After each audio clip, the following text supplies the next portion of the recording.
55 delegates from the 13 states met in Philadelphia, May 25th, 1787, to meet for and work on the Articles of Confederation and turn it into a constitutional convention. Now, I know I said before that it was really hard to get the delegates in one room because they had their own things to deal with in their own states, but somebody put out a publication that George Washington was going to be there, and they all wanted to meet George Washington, so they all came, and George Washington dipped out. He didn't make it. So that's how they were able to get them all in the same room, and it ended with the signing of it in September 1787. Then it was submitted to the states for ratification. Once New York ratified the Constitution in July of 1788, we had 11 of the 13 states, which was more than enough to start up the First Continental Congress and elect a president. George Washington was inaugurated in February 1789. Rhode Island was the last state to sign it in 29 May 1790 after it was ratified. This was a very slow process because they wanted to get it right. Arguments of both sides, the Federalists and the Anti-federalists, sent out their letters to newspapers across the 13 states to plead their cases. The Federalists believed in strong central unifying government where the states had most of the power. They believed in republicanism, which is a local and federal government through representation at the lowest level possible, thus the most control. This makes it so that the people have equal representation by apportionment and swift access to representatives, plus a Senate that was chosen by the state legislatures, so the states themselves have representation as well. But that's all but fallen apart. But that's later. The Anti-federalists liked the idea of the Constitution, but were hesitant because the judiciary didn't seem to be that restrained, and that there was no specific Bill of Rights or way to amend the Constitution by the people. They argued the federal government would quickly turn itself tyrannical if measures were not meant to safeguard these concerns. The Federalists did not believe a Bill of Rights was needed. They said that if it's not in the Constitution, the government does not have the authority in the first place to make such laws, and if we start listing specific rights not to be violated, we might forget something. And later Congresses would take that to mean that they have the authority to make such laws and rob you of your liberty. I can see both points that they make are valid. If you start naming rights, you better get them all. Yet a Bill of Rights is also important to quiet the public and proclaim our freedoms in a very concise manner. Yet they would need to be written very, very carefully. Many Anti-federalists did not sign the Constitution because the Bill of Rights had not yet been written. In the end, because of them, our Constitution was even better than it would have originally been. There was a promise for the Bill of Rights, and it was delivered in 1791. They are the first 10 amendments that address the concern of the Anti-federalists.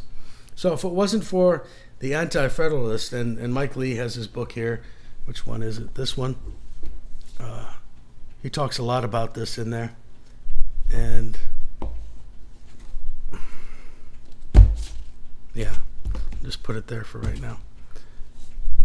He talks a lot about that. The forgotten founders, really, they are. And if it wasn't for them, our government wouldn't be, our Constitution wouldn't be as restrained as it is. Our Bill of Rights wouldn't have so many things in it that we enjoy. So they're really heroes, and a lot of them didn't sign the Constitution, but nevertheless, they did contribute greatly to our freedoms. Let me put it back. Being directed. Is it right? Okay. Now, everyone, I'm going to get on the slavery topic because I know that's what a lot of people want to hear. Everyone here is thinking, what about the freedom and independence for slaves, right? Well, that was all considered as well. Nothing says that better than the Declaration of Independence itself. It never specified what color someone had to be considered free. Lincoln made this argument daily, and Frederick Douglass, a renowned abolitionist, shared his sentiments. Thomas Jefferson's first draft of the Declaration of Independence actually abolished the vile institution of slavery. Now, at that time, the goal was to have a country, though. To get that, we had to get a unanimous declaration from all colonies, even slave states, or that could not happen.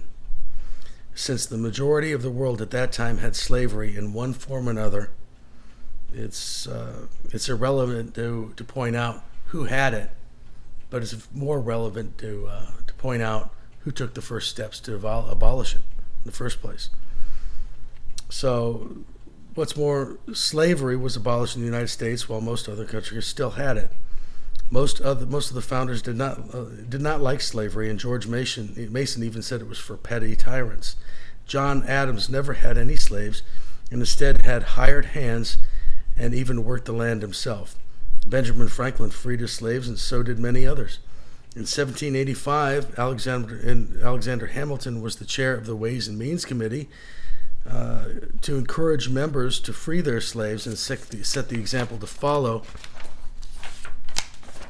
Vermont was the first state to abolish slavery on its own in 1777 in their state constitution. Many framers were in agreement that slavery had to be dealt with. Many of the framers were in agreement that the slavery had to be dealt with, or we would suffer this later on. It was believed to be in a direct conflict with our founding documents. And in 1808, the slave trade that was passed by Congress, and with it the slave trade ended. So we ended the slave trade after 1808. We stopped importing slaves into the United States. That didn't mean slavery ended. We still had it, but that just meant we didn't add more to it. It's a step in the right direction. You can't ask for more back then. Many states perverted the meaning of property into slaves, and under that definition, states could keep their slaves because they thought of people as property, and because they worked for them and they didn't have to pay for them, so they thought of them as property, like they would their cow or their goat or their chickens, which we know today to be completely wrong, but they used that as its justification as property to keep their slaves. So this is kind of how we got the fight for the slavery, for the Civil War. We also have this 3/5 compromise that everybody seems to be fighting over now and then. The 3/5 compromise is Article 1, Section 2, Clause 3. The U.S. Constitution was created to limit apportionment of state representatives as much as they could. The slave states wanted to consider slaves as property, yet full people as far as census numbers were concerned for their numbers of representatives in Congress. If the slave states can count on slaves as full people, they get more representation in Congress, and slavery would take much longer to get rid of.